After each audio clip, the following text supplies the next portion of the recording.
Good afternoon everybody. बच्चों, my self doctor Manish Kumar Pal, I am botany faculty in DS Science Institute, and today I will discuss about the paper which has been held on 5th February 2025। ये DS test series का पहला paper है। ठीक है बेटा, इसमें पहला क्वेश्चन है बेटा, सिलेबस में आपका बायोलॉजिकल क्लासिफिकेशन लिविंग वर्ड है। First question is statement wise.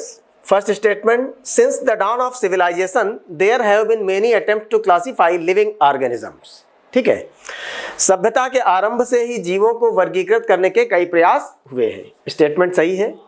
दूसरा स्टेटमेंट है, Aristotle was the earliest to attempt a more scientific basis for classification.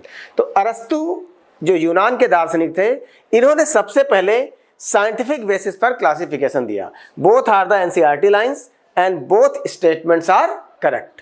ठीक है, तो आपका क्या होगा, both statement first second are incorrect. Statement first is correct but statement second is incorrect. Statement first is incorrect but statement second is correct. आपका answer होगा both statement first and statement second are correct. ठीक है, आपका option में D answer होगा। Second question है, assertion Aristotle classified plants into trees, shrubs and herbs। देखिए अरस्तु ने क्या किया था बेटा, उन्होंने सभी जीवधारियों को, ऑल द लिविंग एनिमल्स को, ऑल द लिविंग ऑर्गेनिज्म को दो ग्रुप में डिवाइड किया था। एक को प्लांट्स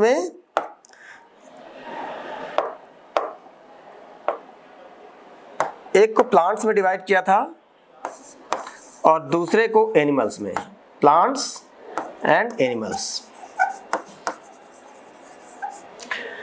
प्लांट्स को इन्होंने फर्दर तीन ग्रुप में बांटा था। On the basis of morphology we can say that on the basis of height, herb, shrub and trees. और एनिमल्स को इन्होंने दो भागों में बांटा था। क्या बोला था, जिसमें रेड ब्लड पाया जाता है उसको इन्होंने कहा था इनाइमा, और जिसमें रेड ब्लड नहीं पाया जाता है उसको इन्होंने कहा था एनाइमा। ठीक है, तो इस तरह से इन्होंने क्लासिफिकेशन किया था, पहला साइंटिफिक बेसिस पर क्लासिफिकेशन। तो बेटा assertion Aristotle classified into plants into trees, shrubs and herbs, and इसका रीजन क्या है, Aristotle use simple morphological character to classify plants. सही है। assertion and reason both are correct and assertion is the correct explanation of reason।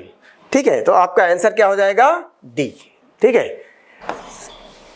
दोनों ए और are सही है और आर ए की सही व्याख्या करता है।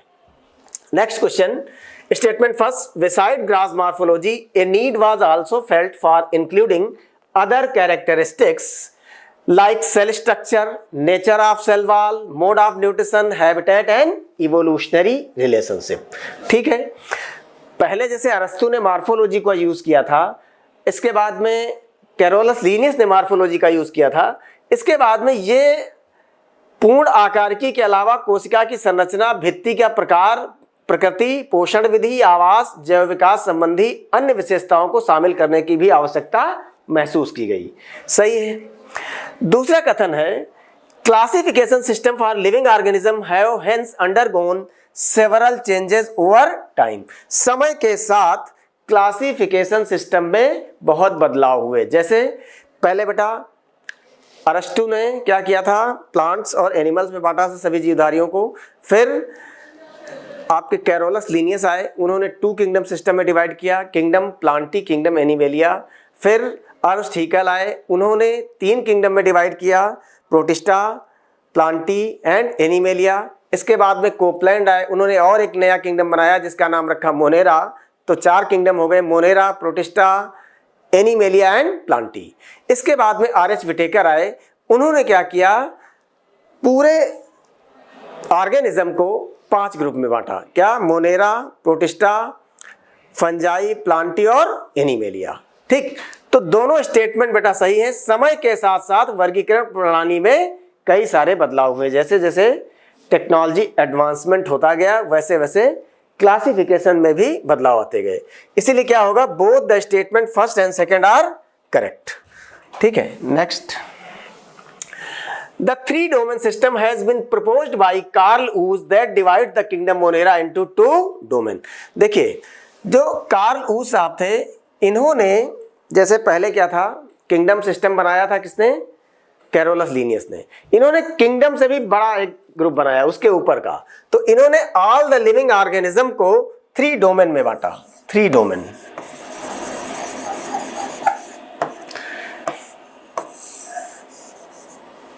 डोमेन फर्स्ट था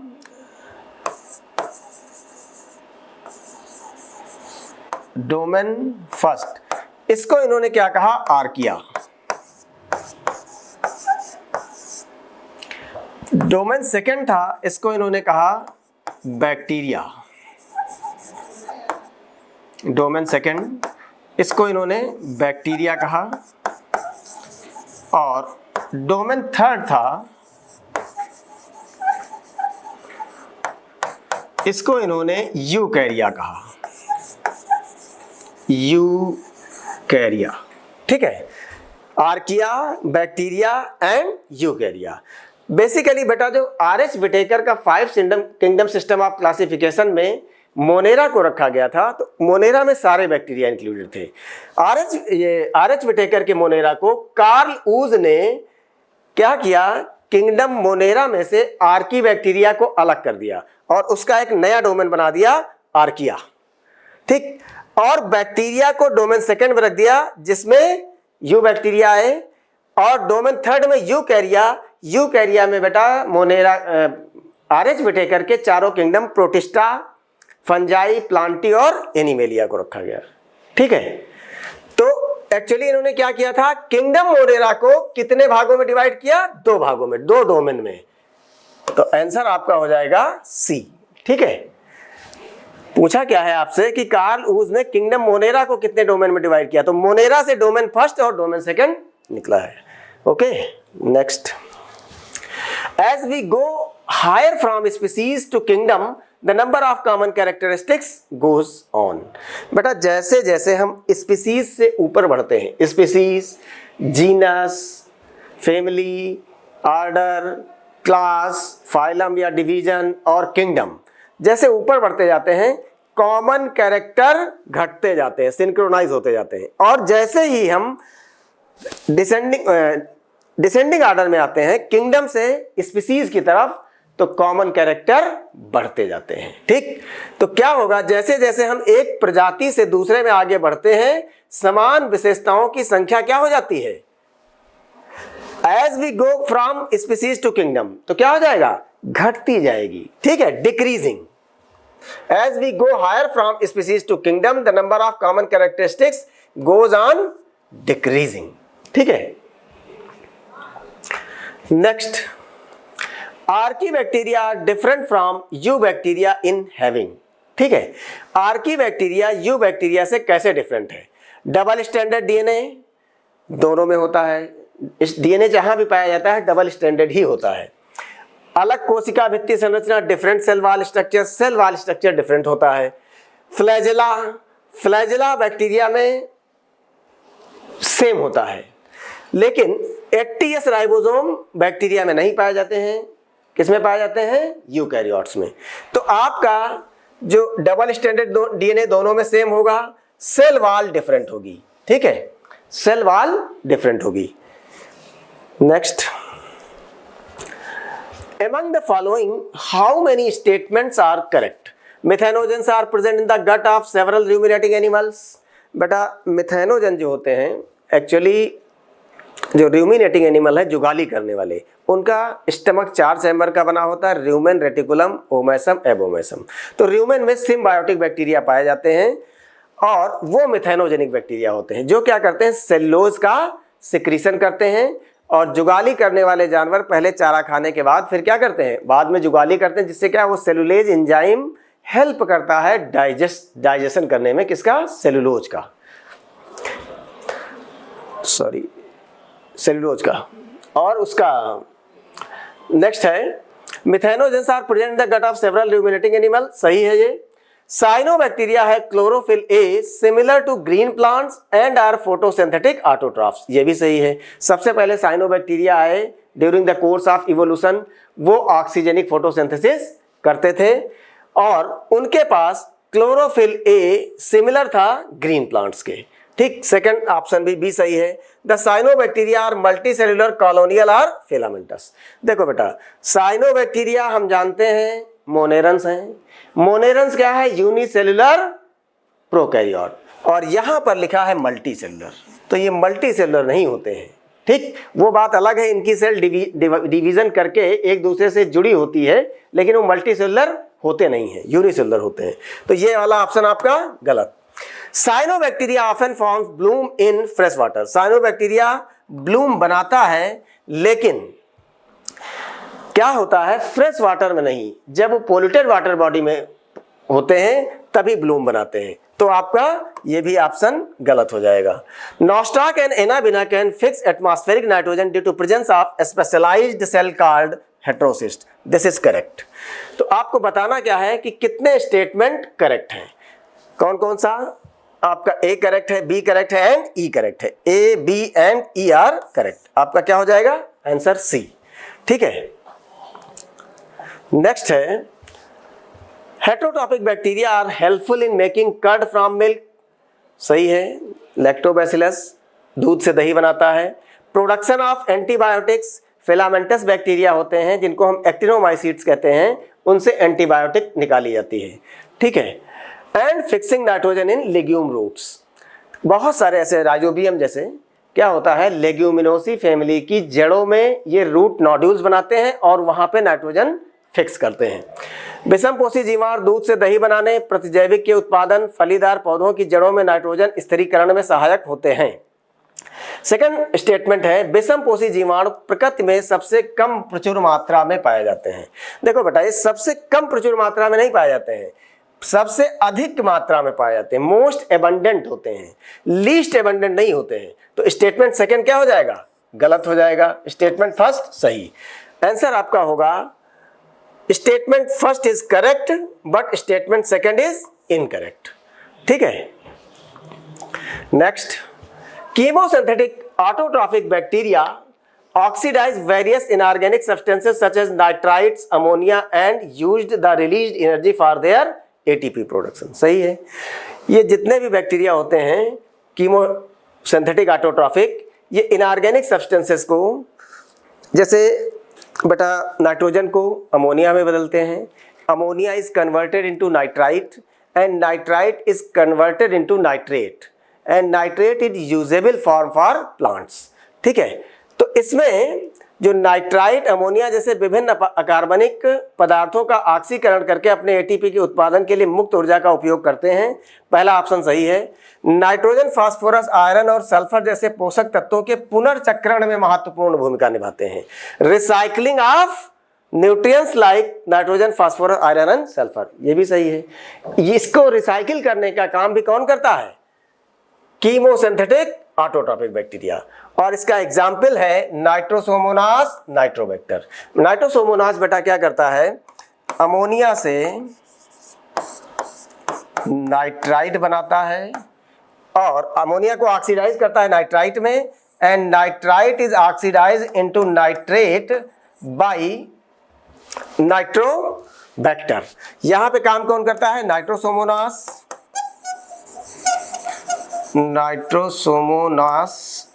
और यहां पे जो काम करता है ये होता है नाइट्रोबैक्टर। बात समझ में आई? तो इसमें बेटा all of these options will be correct, सारे ऑप्शन करेक्ट होंगे, ठीक है। आंसर डी होगा आपका। नेक्स्ट है, oxygenic photosynthesis is a feature of. इसमें बेटा मोनेरा की बात की गई है। मोनेरा में जो साइनोबैक्टीरिया हैं, they are the organisms which have evolved the oxygen first time in the environment. तो इसका आंसर क्या होगा? साइनोबैक्टीरिया। साइनोबैक्टीरिया में ही ऑक्सीजनिक फोटोसिंथेसिस होती है, means they can evolve oxygen. ये वाटर का यूज करते हैं। अदर बैक्टीरिया जो हैं वो किसका यूज करते हैं? हाइड्रोजन सल्फाइड का, H2S का, तो वो सल्फर रिलीज करते हैं। ठीक है, next, find odd one pair of taxon with respect to aggregates of closely related species. Potato and brinjal ये बेटा पाए जाते हैं किसमें? फैमिली सोलेनेसी में। लियोपार्ड एंड टाइगर ये पाए जाते हैं फैमिली फेलिडी में। डॉग एंड लायन, डॉग बेटा कैनिडी में पाया जाता है, कैनिडी, फैमिली कैनिडी में, और लायन अगेन फेलिडी में। मस्टर्ड एंड टर्निप ये बेटा पाए जाते हैं फैमिली क्रूसीफेरी या ब्रेसिकेसी, क्रूसीफेरी। तो देखो मस्टर्ड एंड टर्निप फैमिली क्रूसीफेरी में दोनों पाए जाते हैं, लियोपार्ड एंड टाइगर फेलिडी में, पोटैटो एंड ब्रिंजल सोलेनेसी में। लेकिन डॉग अलग फैमिली का मेंबर है और लायन अलग फैमिली का मेंबर है। तो आपके आंसर में क्या हो जाएगा? ऑप्शन आपका होगा सी सही होगा। क्या होगा? आपका ऑप्शन सी सही होगा। ठीक है, कुत्ता और सेल अलग अलग फैमिली से बिलोंग करते हैं। नेक्स्ट है statement first, motile bacteria have thin filamentous extension from their cell membrane called flagella. बेटा एक्चुअली क्या होता है, जो फिलामेंटस बैक्टीरिया होते हैं उनकी बॉडी सरफेस को माइक्रोस्कोप में अगर हम देखेंगे, एक्चुअली फ्लैजेला निकलता इमर्ज आउट कहां से? सेल मेम्ब्रेन से ही होता है, लेकिन दिखता कहां से है? सेल वॉल से। तो यहां पर सेल मेम्ब्रेन होने के कारण ये स्टेटमेंट क्या हो जाएगा? रॉन्ग हो जाएगा। ठीक, नेक्स्ट है bacterial flagellum is composed of, पहला स्टेटमेंट गलत, bacterial flagellum is composed of filament, hook and basal body, ये सही है। तो statement first is incorrect and statement second is correct. ठीक है, next, asexual reproduction in monerans is mainly achieved by. देखो बेटा मोनेरंस जो हैं यूनिसेलुलर प्रोकैरियोट होते हैं और इनमें जो मोड ऑफ रिप्रोडक्शन है बाइनरी फिजन। बाइनरी फिजन के द्वारा ये क्या करते हैं? अपने आप को डिवाइड कराते हैं, रिप्रोड्यूस कराते हैं। मोनेरंस में अलैंगिक प्रजनन मुख्य रूप से किसके द्वारा प्राप्त किया जाता है? द्विगुणन के द्वारा। ठीक, बाइनरी फिजन। ठीक, पैरासेक्सुअल जेनेटिक रिकॉम्बिनेशन होता है, कुछ कुछ में होता है, सभी में नहीं होता है।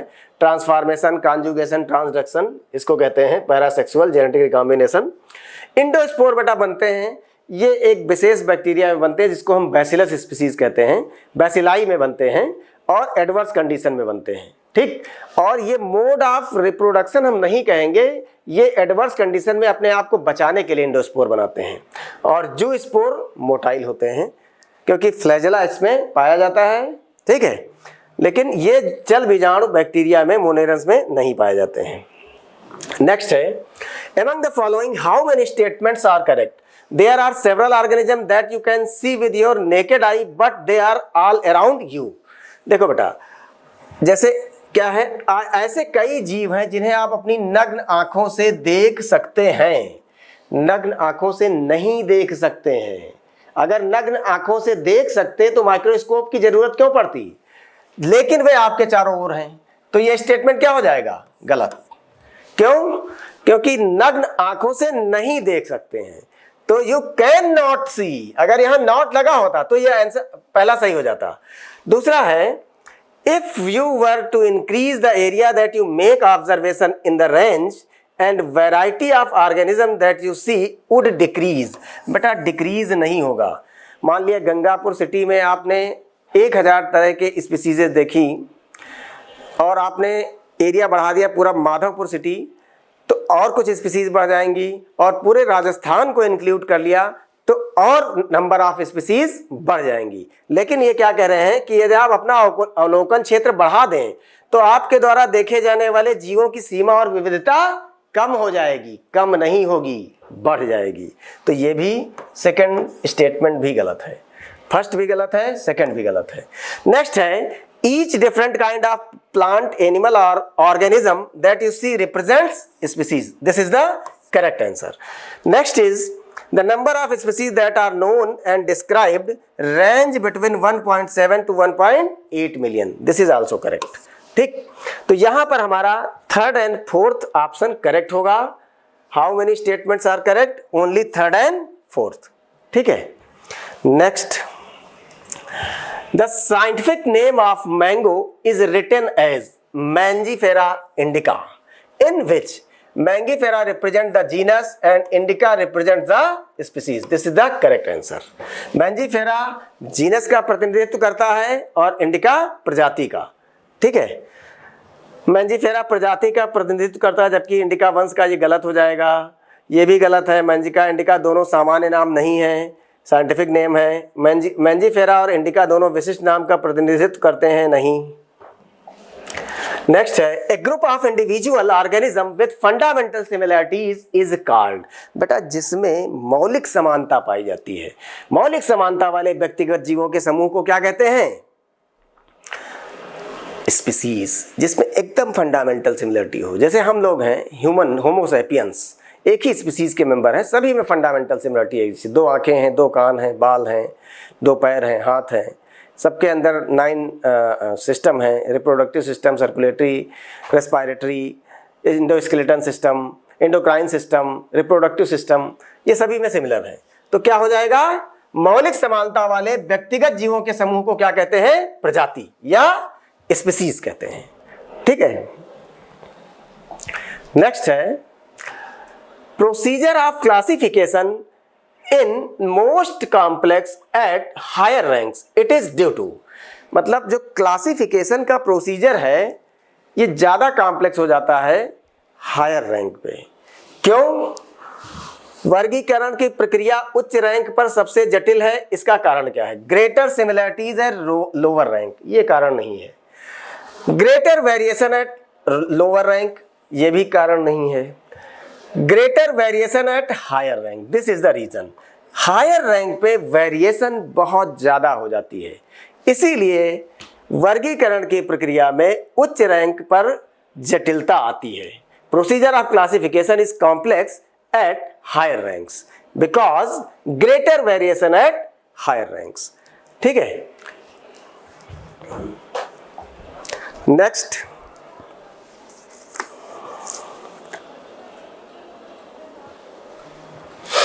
नेक्स्ट है, kingdom protista forms a link with the others dealing with plants, animals and fungi. देखिए बेटा, जैसे प्रोटिस्टा में 5 ग्रुप हैं: chrysophytes, dinoflagellates, euglenoids, slime moulds and protozoans. तो स्लाइम मोल्ड्स के कई सारे कैरेक्टर फंजाई से मिलते हैं. Protozoan are forefather of animals. तो प्रोटोजोवन के कई सारे कैरेक्टर एनिमल से मैच करते हैं. होलोजोइक न्यूट्रिशन, भले वो यूनिसेलुलर हैं, हम लोग प्रोटिस्टा में पढ़ते हैं. तो प्रोटोजोआ एनिमल का फोर फादर है. जो स्लाइम मोल्ड्स हैं वो फंजाई के हैं.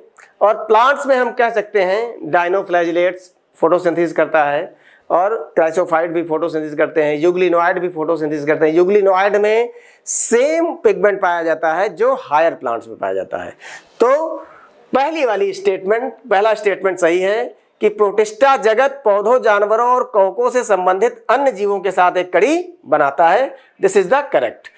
नेक्स्ट है, प्रोटिस्टा कोशिका शरीर में एक पूर्ण विकसित केंद्रक, बेटा being eukaryote.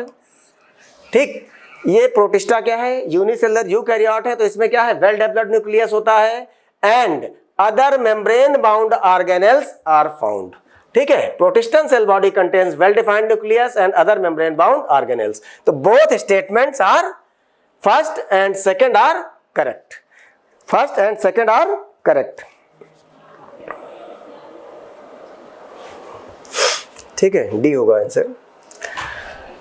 Among the following statement, how many are not correct? Chrysophyte include diatoms and desmate, सही है. They are microscopic and plankton, सही है. Plankton का मतलब होता है बेटा जो वाटर का फ्लो है जिस डायरेक्शन में, उसी वाटर फ्लो के साथ ये बहते चले जाते हैं, अपना कोई एफर्ट नहीं लगाते हैं.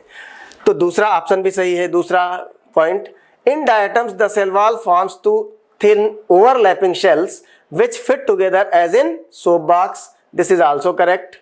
The walls are embedded with magnesium.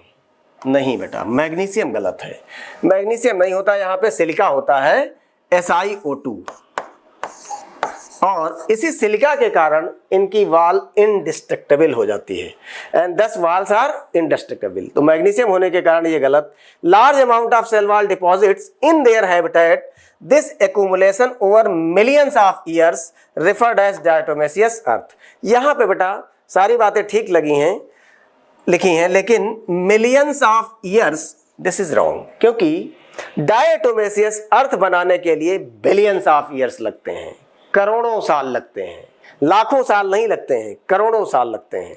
ठीक, उनके आवास में बड़ी मात्रा में कोशिका भित्ति जमा होती, लाखों वर्षों में इस संचय को डायटोमेसियस मृदा कहा जाता है। दिस इज रॉन्ग, करोड़ों वर्षों में होता है। तो आपका ये नेक्स्ट, ये 5th वाला पॉइंट भी गलत है। तो पूछा क्या है, following how many are not correct, कितने नहीं सही है, 2 नहीं सही है, तो ऑप्शन बी होगा आपका। ठीक, next, being gritty diatomaceous earth is used in, मतलब ये कणिकामय होने के कारण डायटोमेसियस मृदा का उपयोग किया जाता है, पॉलिशिंग में किया जाता है, तेल और सिरप का निस्यंदन करने में किया जाता है, हीरे को काटने में नहीं किया जाता है। तो एक किसके लिए यूज किया जाता है, पॉलिशिंग में, filtration of oil and syrup, cutting the diamond को कटिंग करने में नहीं होता है। तो ऑप्शन आपका क्या हो जाएगा, डी सही हो जाएगा। Both A and B are correct. Next, most of the dinoflagellates have 2 flagella, one lies longitudinally and other lies transversely। दूसरा क्या होता है, जैसे ये ऐसी बॉडी होती है डाइनोफ्लैजिलेट्स की,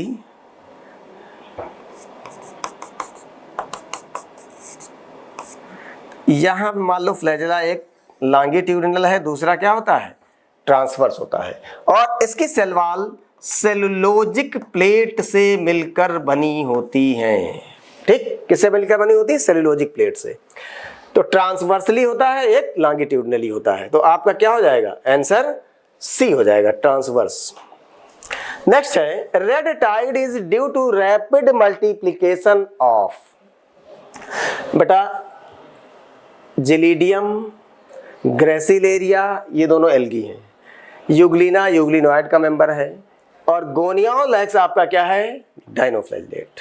ये क्या करता है, जब इसकी रैपिड मल्टीप्लिकेशन होता है तो रेड टाइड आता है समुद्र में, बहुत ज्यादा लाल कलर का पानी दिखाई देने लगता है।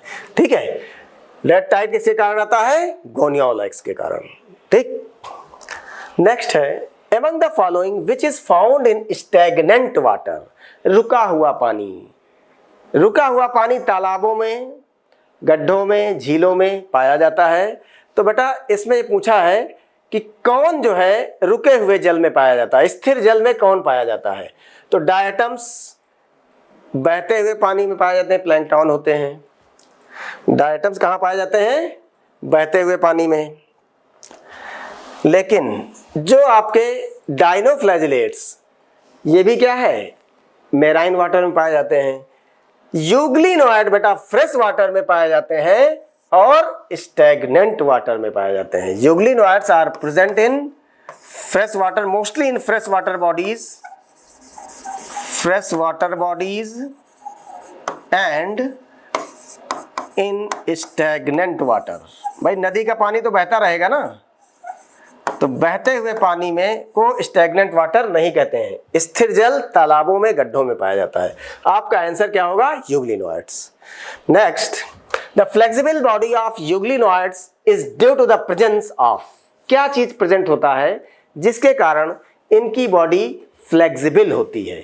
तो बेटा यूग्लिनोइड्स में क्या, प्रोटीनेशियस सेल वॉल तो इसमें पाई ही नहीं जाती है, प्रोटीनियसियस पेलिकिल पाई जाती है। ठीक, लाइपोइडल पेलिकिल नहीं होती है, लाइपोइडल सेल वॉल नहीं होती है। तो आंसर आपका क्या हो जाएगा, बी। नेक्स्ट है, euglena resembles with higher plants in, higher plant से किस बात में समानता रखता है यूग्लिना उच्च पौधों से किस तरह से मिलता जुलता है?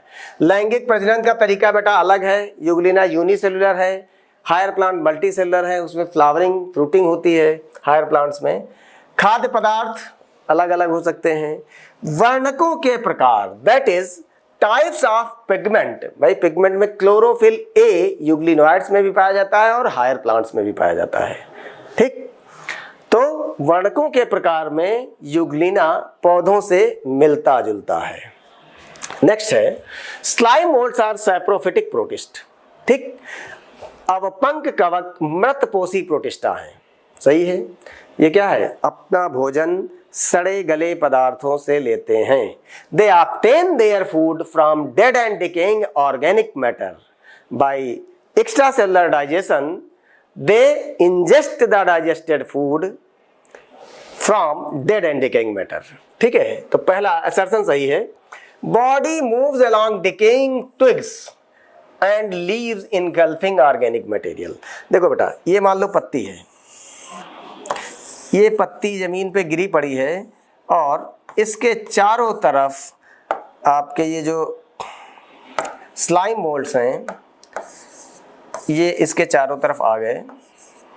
यहाँ पे ये लोग एक्स्ट्रा सेलुलर डाइजेशन करते हैं, सेलुलोज को डाइजेस्ट करेंगे सेलुलेज एंजाइम की सहायता से, और उससे जो ग्लूकोज रिलीज होगा उसको क्या कर लेंगे? ये एब्जॉर्ब कर लेंगे। एब्जॉर्प्टिव मोड ऑफ न्यूट्रिशन होता है इसमें सड़े गले पदार्थों से।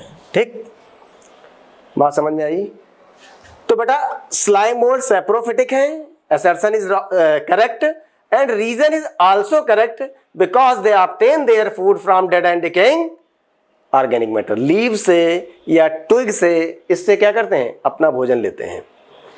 तो इसका बेटा असर्शन और रीजन दोनों सही है, और रीजन जो है both assertion and reason are true and reason is the correct explanation of assertion.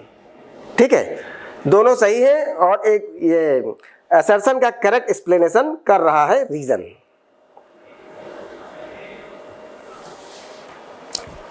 Next, how many statements are incorrect? कितने इनकरेक्ट हैं, इसको बेटा ध्यान देना है, कितने गलत हैं। Under favourable condition slime moulds form an aggregation called Plasmodium.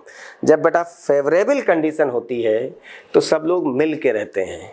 ठीक, सारी यूनिसेलुलर कोशिकाएं एक दूसरे से आपस में जुड़ जाती हैं और जुड़ करके ये मान लो छोटी छोटी सेल्स हैं यूनिसेलुलर, और ये जुड़ करके एक बड़ा सा स्ट्रक्चर बनाती हैं जिसमें क्या होगा? नंबर ऑफ न्यूक्लियाई उतने ही होंगे जितनी नंबर ऑफ सेल्स इन्वॉल्व हुई हैं इसको फॉर्मेशन, बड़ी बॉडी बनाने में। और जब बड़ी बॉडी बनती है तो एंजाइम ज़्यादा निकलते हैं, डाइजेशन अच्छे से होता है, बढ़िया से खाना मिलता है इनको। लेकिन फेवरेबल कंडीशन मतलब सूटेबल टेम्परेचर, सूटेबल मॉइस्चर और ऑर्गेनिक मैटर प्रेजेंट हो। ठीक, ये पहला पॉइंट सही है। During unfavorable condition, Plasmodium differentiates and form fruiting bodies bearing spores at their tips. अब बेटा इसमें से fruiting body निकलेगी। जब unfavorable condition आएगी तो इसमें से क्या है? fruiting body निकलेगी, और ये fruiting body क्या करेगी? स्पोर बनाएगी। और सबसे खास बात यह है कि ये स्पोर में सेल वॉल प्रेजेंट होती है। तो दूसरा पॉइंट सही है, अनफेवरेबल कंडीशन में स्पोर बनाते हैं, फेवरेबल कंडीशन में प्लाज्मोडियम बनता है। The spores are wallless, this is wrong, क्योंकि उस स्पोर में वॉल प्रेजेंट होती है। Spores are not resistant, spores are very resistant. Spore सालों तक रह सकते हैं, एंड डिस्ट्रॉय अर्ली, जल्दी नहीं डिस्ट्रॉय होते हैं। तो ये वाला पॉइंट गलत आपका। नेक्स्ट है the spore dispersed by air current, this is correct. Spore जो है एयर करंट के द्वारा डिस्पर्स होते हैं या फैलते हैं। ठीक है, तो आपका 1, 2 एंड 3 कितना सही हो गया? 3 सही हो गया, 2 गलत है। पूछा क्या है? इनकरेक्ट कितना है? तो अभी इनकरेक्ट पूछा है, तो इनकरेक्ट कितना है? 1 एंड 2। तो आपका आंसर हो जाएगा A. How many statements are incorrect? 2 are incorrect and 3 are correct. तो आपका आंसर क्या हो जाएगा? ए हो जाएगा। ठीक है, among the following which are believed to be primitive relative of animals, निम्नलिखित में से जानवरों का पुरातन संबंधी किसे माना जाता है? तो बेटा डायटम्स को नहीं माना जाता है, यूग्लिनोइड्स को नहीं माना जाता है, डायनोफ्लैजेलेट्स को नहीं माना जाता है, प्रोटोजोआ को माना जाता है, primitive relative of animals. Euglenoids को प्लांट्स का प्रिमिटिव रिलेटिव माना जाता है। ठीक है, next, sleeping sickness is caused by, कोई भी लगा देगा, Trypanosoma, Trypanosoma cruzi, Trypanosoma gambiense, ये फ्लैजिलेटेड प्रोटोजोआ होता है और ये हमारे ब्रेन में एक्स्ट्रा सेलुलर फ्लूइड में अटैक करता है, नर्व सेल को डैमेज करता है, व्यक्ति पहले बेहोश होता है, सरदर्द होता है, फिर धीरे धीरे कोमा में चला जाता है और इस बीमारी को स्लीपिंग सिकनेस कहा जाता है, which is caused by Trypanosoma. Entamoeba histolytica amoeboid protozoan है, सही है, लेकिन स्लीपिंग सिकनेस काज नहीं करता है। एंटमीबा हिस्टोलिटिका अमोबिक डिसेंट्री काज करता है। पैरामीशियम नॉन सिलिएटेड प्रोटोजोआ है। प्लाज्मोडियम स्पोरोजोआ है जो मलेरिया काज करता है। ठीक है, बट दिस निद्रालु व्याधि इज काज्ड बाय ट्रिपैनोसोमा। ठीक, next, kingdom fungi shows greater diversity in both morphology and habitat. देखो बेटा, ग्रेटर डाइवर्सिटी इन मॉर्फोलॉजी, ये बेटा सेप्टेट हो सकता है, एसेप्टेट हो सकता है, ब्रांच्ड हो सकता है, अनब्रांच हो सकता है, यूनिसेलुलर में ईस्ट हो सकता है, मल्टी सेलुलर हो सकता है। तो मॉर्फोलॉजी बहुत डिफरेंट। हैबिटेट में भी बेटा ये एयर में पाए जाते हैं, वाटर में पाए जाते हैं, सॉइल में पाए जा सकते हैं, किसी भी नम वाली लकड़ी पे, नमी वाली जगह पे पाए जा सकते हैं। तो ये everywhere is present. Even then animals और प्लांट में पैरासाइट के रूप में पाए जाते हैं। ठीक है, तो हैबिटेट में भी डाइवर्सिटी है और मॉर्फोलॉजी में भी डाइवर्सिटी है। तो ये आपका पहला आंसर सही होगा। Great diversity in morphology and less in habitat नहीं होगा। Less diversity in both morphology and habitat नहीं होगा। Less diversity in morphology and great diversity in habitat, this is wrong. ठीक, तो आपका पहला आंसर सही होगा। आकारिकी और वास स्थान दोनों में बहुविविधता पाई जाती है। Next, rust in wheat and mustard is caused respectively by member of.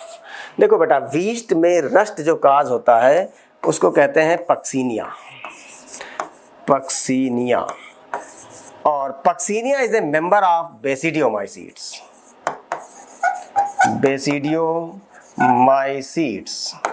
Puccinia बेटा एक बारबेरी लीफ होती है, पहाड़ों में पाई जाती है, कुछ स्पोर उसके वहाँ पे बनते हैं। ये डाइजेनेटिक पैरासाइट है, दो जीवों पे अपना लाइफ साइकिल कंप्लीट करता है, गेहूं का पौधा और बारबेरी का पौधा, इन दोनों पे करता है।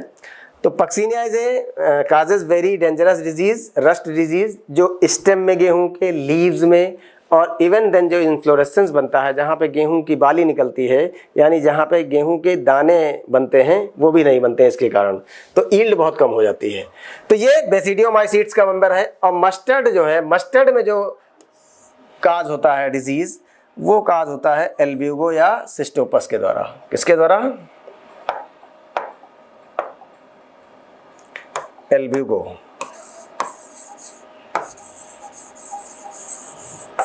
और ये आता है फाइकोमाइसीट्स में, फाइकोमाइसीट्स। तो क्या सही होगा हमारा?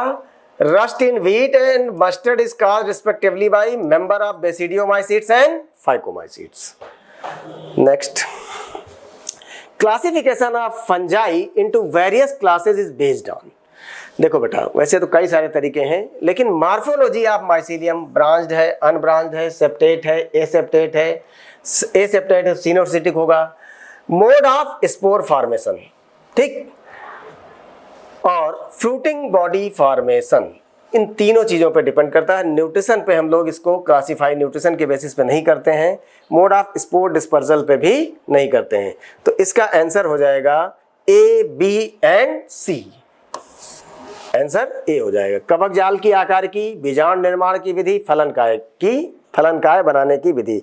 अब बेटा इन दोनों को बेसिकली हम लोग क्या कहते हैं? रिप्रोडक्शन, प्रजनन, रिप्रोडक्शन। इन दोनों को हम रिप्रोडक्शन कहते हैं। ठीक, तो बीजाणु कैसे बनेंगे और फलनकाय कैसे बनेगा, इन दोनों के बनने के प्रोसेस को एक टर्म में अगर कहें तो रिप्रोडक्शन कहते हैं।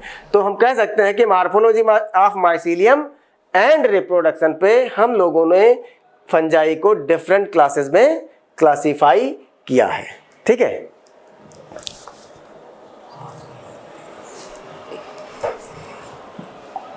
Next, an intervening dikaryotic stage N+N occurs in which are the following classes?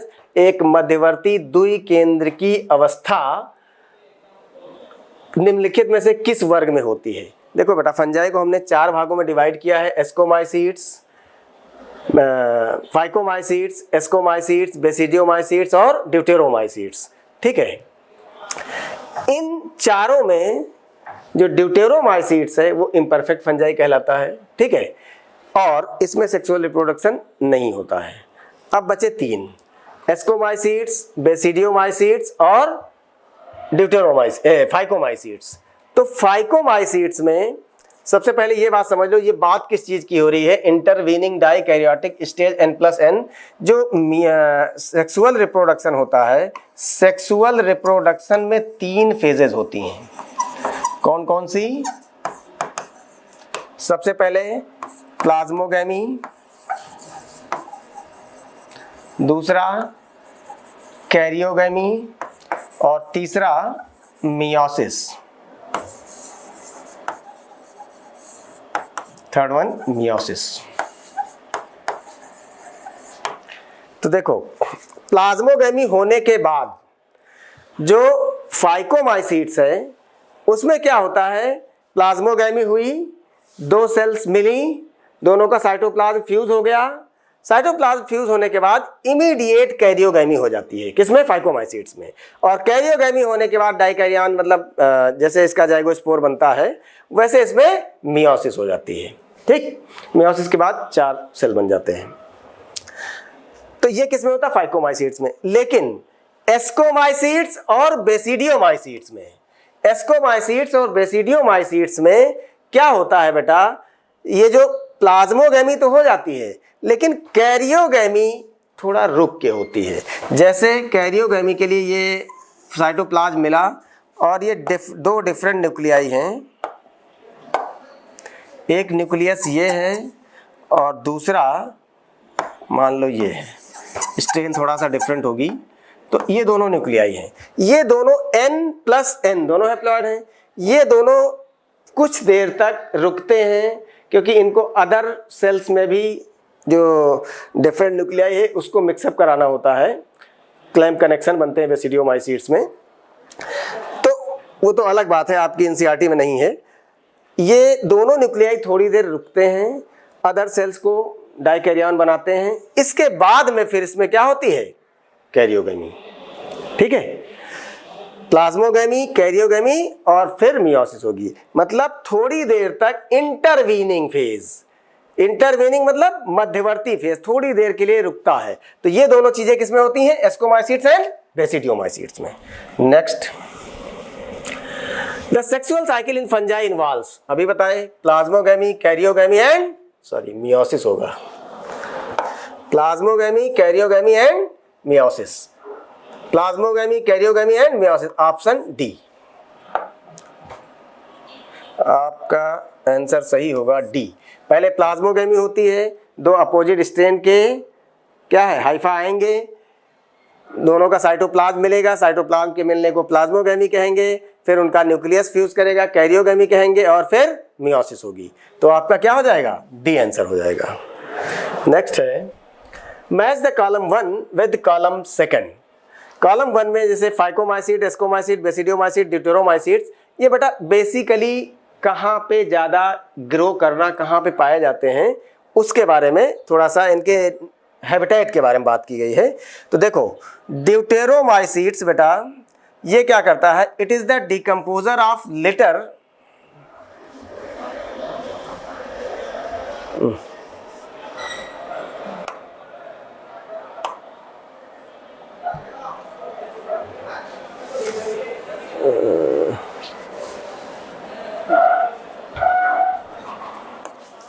ये क्या है, डिकम्पोजर ऑफ लिटर होता है, एक मिनट,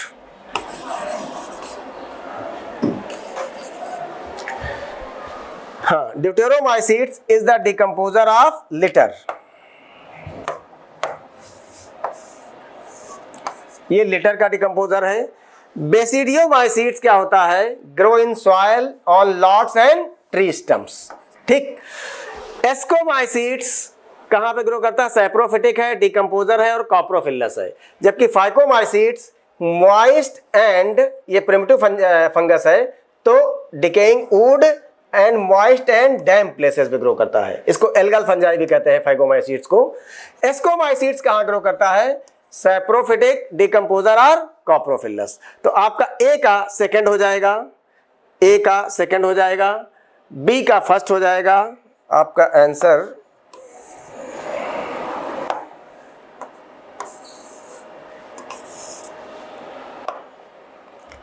ये वाला हो जाएगा, ए का सेकंड, बी का फर्स्ट, ए का सेकंड, बी का फर्स्ट, सी का 4 और डी का थर्ड। ए का सेकंड, बी का फर्स्ट, सी का 4, डी का थर्ड। आंसर बी हो जाएगा। ठीक है, नेक्स्ट है, fungal association with root of higher plants is called mycorrhiza. क्या कहते हैं, माइकोराइजा। लाइकेन बेटा कहते हैं जब एल्गी और फंजाई मिलते हैं, लेकिन हायर प्लांट की रूट के साथ जब एसोसिएशन होता है उसको माइकोराइजा कहते हैं। माइसीलियम जो होता है इसको बेटा, ये plant body of fungi, fungi की बॉडी है, उसको माइसीलियम कहते हैं। Mucor, mucor itself is example of fungi. तो आपका आंसर क्या हो जाएगा, mycorrhiza. Next, asexual reproduction both by motile and non motile spore occurs in sac fungi, bracket fungi, aquatic fungi, imperfect fungi. तो देखो इसको हम ड्यूटेरोमाइसीट्स कहते हैं। ठीक, सैक फंजाई किसको कहते हैं, एस्कोमाइसीट्स को, सैक लाइक स्ट्रक्चर बनाते हैं। ब्रैकेट फंजाई किसको कहते हैं, बेसिडियोमाइसीट्स को। और एक्वेटिक फंजाई किसको कहते हैं, फाइकोमाइसीट्स को, जो किसमें ग्रो करते हैं, मॉइस्ट एरिया में ज्यादा ग्रो करते हैं। तो आपका क्या हो जाएगा, अलैंगिक प्रजनन चल बीजाणु जू स्पोर और अचल बीजाणु ए प्लेनोस्पोर दोनों द्वारा होता है। ठीक है, या कोनिडिया भी हो सकते हैं, प्लेनोस्पोर के अलावा कोनिडिया। नेक्स्ट है, the asexual spores are generally not found but vegetative reproduction is common in। किसमें कॉमन होता है, देखो asexual spores नहीं बनते हैं, लेकिन vegetative reproduction by fragmentation occurs in basidiomycetes। किसमें होता है, बेसिडियोमाइसीट्स में। क्या हो जाएगा, ए। आपका आंसर ए हो जाएगा। अलैंगिक बीजाणु आमतौर पर नहीं पाए जाते हैं, लेकिन कायिक प्रजनन आम है। किसमें, बेसिडियोमाइसीट्स में। ठीक है, आपका आंसर हो जाएगा बेसिडियोमाइसीट्स। नेक्स्ट है, the odd one among the following is. देखो बेटा, एगेरिकस, अस्टिलेगो, पक्सिनिया, ये तीनों एग्जाम्पल हैं बेसिडियोमाइसीट्स के। किसमें पाए जाते हैं, both A, B and C are present in class basidiomycetes. And Alternaria, Alternaria बेटा पाया जाता है ड्यूटेरोमाइसीट्स में। तो ये क्या हो गया, ऑड वन। अल्टरनेरिया ड्यूटेरोमाइसीट्स का मेंबर है। Next one, in the Whittaker's 5 kingdom classification which organism did not mentioned, prion, viroid, lichen, viruses. क्या हो जाएगा, ऑल ऑफ दीज। क्योंकि इन्होंने क्या बताया था, आर एच विटेकर ने 5 किंगडम बताए थे, मोनेरा, प्रोटिस्टा, फंजाई, प्लांटी और एनिमेलिया। इन किसी भी किंगडम में प्रियांस को, प्रियान बेटा क्या है, मिसफोल्डेड प्रोटीन है। वायरॉयड आरएनए पार्टिकल है, इनके पास कोई सेल नहीं है। वायरसेस, इनके पास भी कोई सेल नहीं। और लाइकेन क्या है, symbiotic association of fungi and algae. तो इन सभी को 5 किंगडम सिस्टम क्लासिफिकेशन में आर एच विटेकर ने कोई स्थान नहीं दिया था। ठीक है, विटेकर के 5 जगत प्रणाली के वर्गीकरण में किस जीव का उल्लेख नहीं किया गया है, किसी का भी नहीं किया गया है, मतलब ये सभी का उल्लेख नहीं हुआ है। Next, viruses did not find a place in classification since they are not considered truly living because they lack cell structure. सही बात है, इनको वर्गीकरण में स्थान इसलिए नहीं मिला क्योंकि उसमें कोशिका की कोई संरचना नहीं होती है, सेल स्ट्रक्चर नहीं पाया जाता है। ठीक, वायरसेस आर नॉन सेलुलर और organism that are characterized by having an inert crystalline structure outside living cell।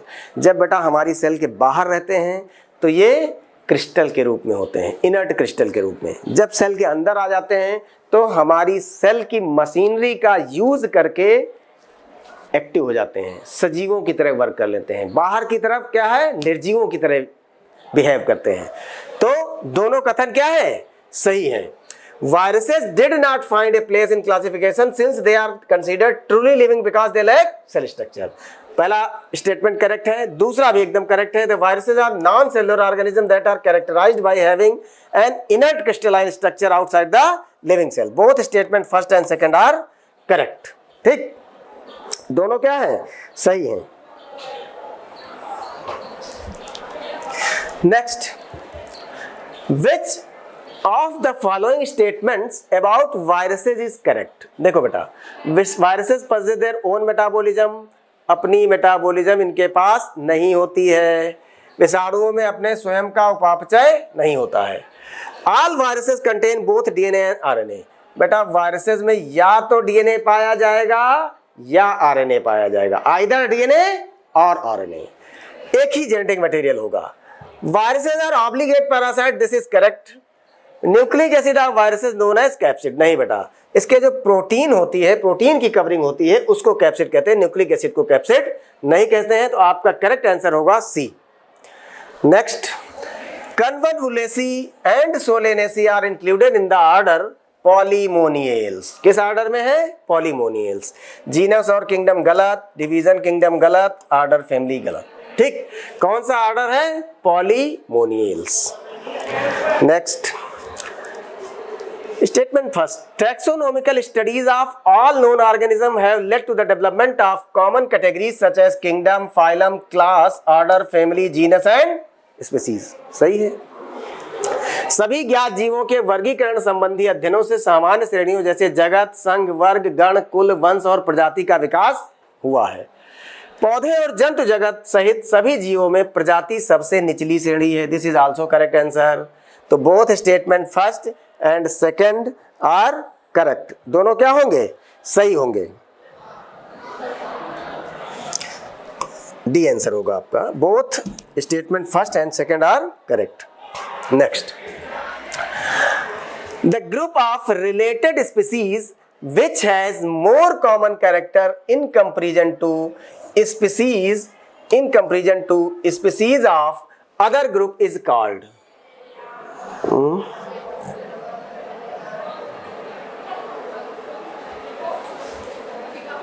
देखो, the group of related species which has more characters in common in comparison to species of other group is called।